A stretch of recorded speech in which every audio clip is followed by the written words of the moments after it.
dalam video ini aku cuma pengen ngomong tentang kenapa saya bikin channel, dan silakan merenungkan secara dari segi sejarah seni dan budaya di tanah air. Dalam hal ini saya warga di Kabupaten Magelang, bukan saya kenapa bikin Igar. Di sana itu sebenarnya ada gunung Suping, tapi ditutup sama mega awan, dan sebelah timur sana ada Merbabu sama Merapi, tapi tertutup. Lalu Gunung Andong dan Telogoyo ke atas sama-sama juga, dan Bali Semarang karena batas sama Kabupaten Lampung. Dan di sebelah barat sana nama Bukit Perbukitan Menoreh, bisa di batas sama Kabupaten Purworejo dan Kulon Progo. Kulon Progo di sebelah sana, Purworejo dan Borobudur ada di sebelah sana, sekitar 11 km arah timur laut. Lokasi saat ini dari Kabupaten. Nah, pada tahun 2017 kan saya pada dasarnya kan pernah belajar di sekolah menengah seni rupa Yogyakarta. Nah, di sana ada pelajaran wawasan seni budaya, jadi mempelajari sejarah seni budaya di tanah air, lalu dipelajari cara sejarah bangunan candi dan sebagainya. Itu maka saya tertarik gabung pada sebuah komunitas. Dan kebetulan itu di depan sana itu yang ada portalnya itu ada sebuah makam yang memiliki 2 buah liga sebagai nisan. Ya, saya jadi kaget karena setelah saya dekati ternyata ada tulisan Jawa kuno.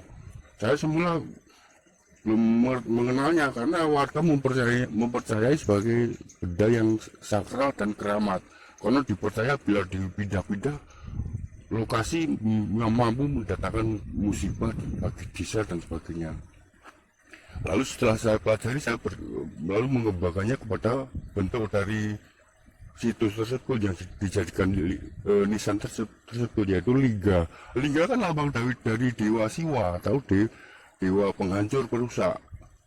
Lalu berimbas pada adaptasinya pada muslim yang masa kini, yaitu masih ada juga yang mempercayai masalah lingga, yaitu itu kan dewanya, tuhannya agama lain, kenapa dipercaya sama muslim. Saya kan jadi kaget, lalu saya laporkan ke teman-teman komunitas. Oleh teman komunitas dilaporkan ke pihak BPJP Jawa Tengah, lalu ditinjau dan akan dibawa ke museum. Tapi saya sama sekali sama pihak kelurahan nggak diberitahu dan nggak diundang.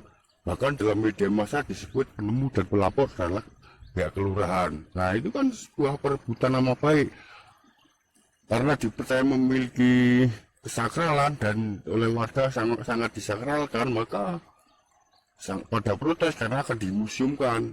Sebagai imbasnya saya yang kena, oleh warga dicap tidak waras dan sebagainya. Nggak ada pembelaan sama sekali dari pihak kelurahan. Saya menyindir, mengkritik kelurahan pun justru dimarahi sama kepala desa. Apakah itu sebuah keadilan? Itulah realitanya. Nggak ada, sehingga dari 2017 hingga sekarang nggak ada tindakan pelestarian, kecuali saya melaporkan ke pihak BPJP Jawa Tengah lalu ditinjau dan didata. Cuma sebatas itu, setelah itu tidak ada pengamanan kecuali 2 lingga tersebut yang akan dimuseumkan. Dalam aturan undang-undang cagar budaya kan nggak apa kalau tidak dimuseumkan, tapi harus ada pengamanan. Maka sekarang diberi pagar.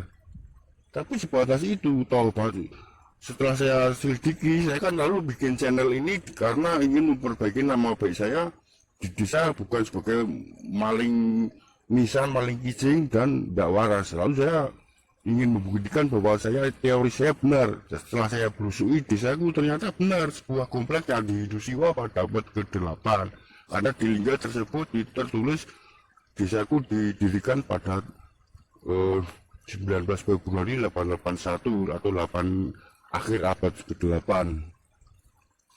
Setelah saya busui dan saya pelajari, ternyata desaku sebuah komplek Candi Dusiwa yang disebut sebagai Sri Dambeku. sana ya. Lalu warga mempercayai yang pendiri desa adalah Mbah.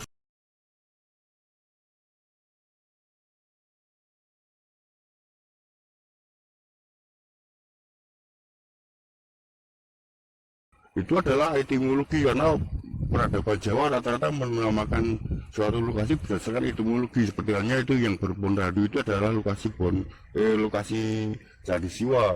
Itu kan wujudnya bentuk perbukitan kecil dalam bahasa Jawa namanya karang. Nah itu jadi kuburan karang. Lalu setelah saya selidiki lama-lama saya jadi mudeng. Sana terdapat dusun Dapun, lalu sana Mungkit. Mungkit adalah sekarang jadi lokasi kecamatan Mungkit, Kabupaten Magelang lah. Itu saya lama-lama mempelajari berdasarkan etimologi. Japun dari kata japu, yaitu doa atau doa untuk bertapa, semedi dan sebagainya itu. Lalu itu Mungkat juga adalah lokasi seperti halnya bertapa itu. Jadi pada abad ke-8 sebuah wanua atau desa di ujungnya itu memiliki dua lokasi untuk ritual bagi warga ningrat dan warga biasa untuk melakukan ritual, yaitu Mungkat sama Japu. Jadi Japun. Maka setelah saya selidiki lama-lama jadi tahu juga bahwa di sana juga ada dusun Japunan sama Mungkidan. Nah itu berarti kan sebuah lokasi yang sama. Dulu merupakan di sebelah sana ada wanua atau kompleks candi juga, tapi sayangnya sebelah sana kan sudah padat, mepet sama kota Madya Magelang sana sudah padat, jadi situs bebatuan sudah jarang diketemukan. Tapi rata-rata saya jadi tahu bahwa berdasarkan sistem ekonomi dan sebagainya, jadi tahu sistem ekonomi Jawa kuno adalah Pancawanua atau dua wanua digabung menjadi satu, yaitu dengan pusat ekonomi pasar ada di daerah pusat. Nah, Vitawiku menjadi pusat, lalu pasarnya ada di sana. Sekarang jadi Pasar Blabak. Disebut Blabak karena dulu waktu pembangunan pabrik kertas itu muncul mata air besar menutupi jalan raya, lalu ditutupi blabak-blabak atau papan kayu itu supaya kendaraan andong, kereta kuda itu dan delman dan sebagainya bisa lewat. Lalu menjadi nama Blabak. Nah itu jadi lokasi pasar. Nah di sana juga ada pasar, juga lokasi di antara Mungkidan sama Japunan itu. Ini juga pasar Blabak itu di antara Mungkit sama Japun.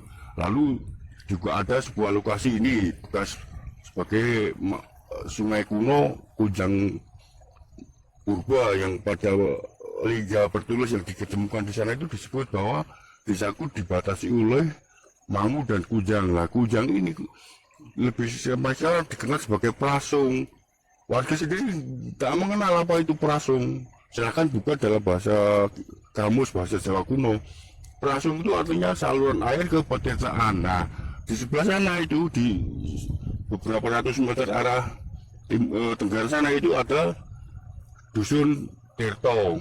Nah itu berdasar dari kata Tirto karena kebetulan juga di Tirto juga banyak pada tahun 80-an itu masih banyak terdapat kolam-kolam bertepian batu kotak. Itu bukti bahwa dulu merupakan sebuah petirtaan.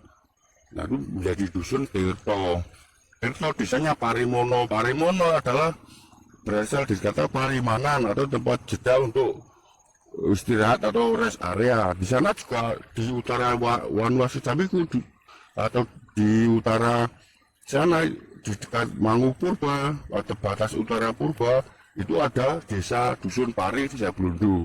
Itu juga berasal dari kata parimanan, jadi merupakan sebuah lokasi untuk beristirahat atau spasi rest area bagi perjalanan ritual pada Jawa kuno pada abad 7 hingga abad 10.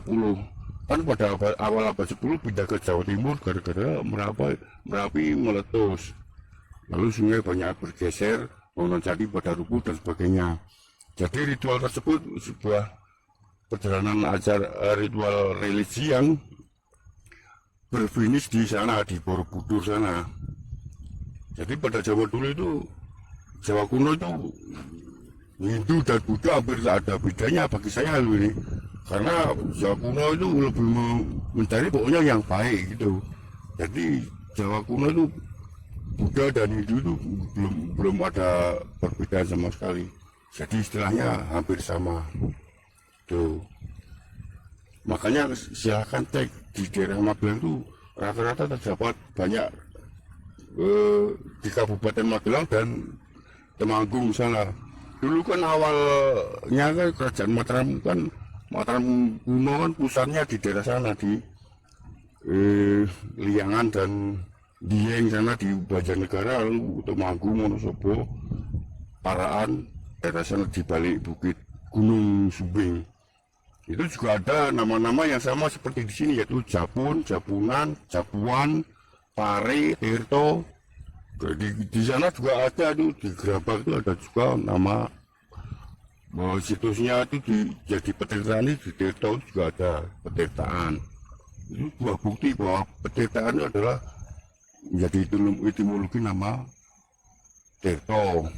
Lalu Paremanan jadi etimologi nama Pare dan Paremono.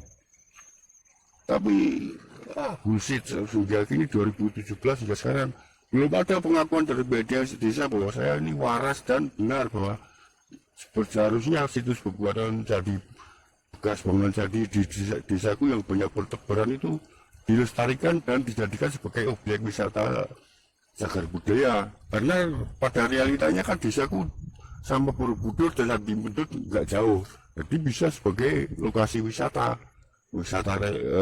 cagar budaya. Tapi mana ada, pada masa sekarang kan lebih banyak yang disebut kemajuan adalah banyak pembangunan infrastruktur. Pertelnya ini pembangunan jalan ini bisa membangun jalan gini, tapi masa cuma melestarikan situs cagar budaya nggak bisa.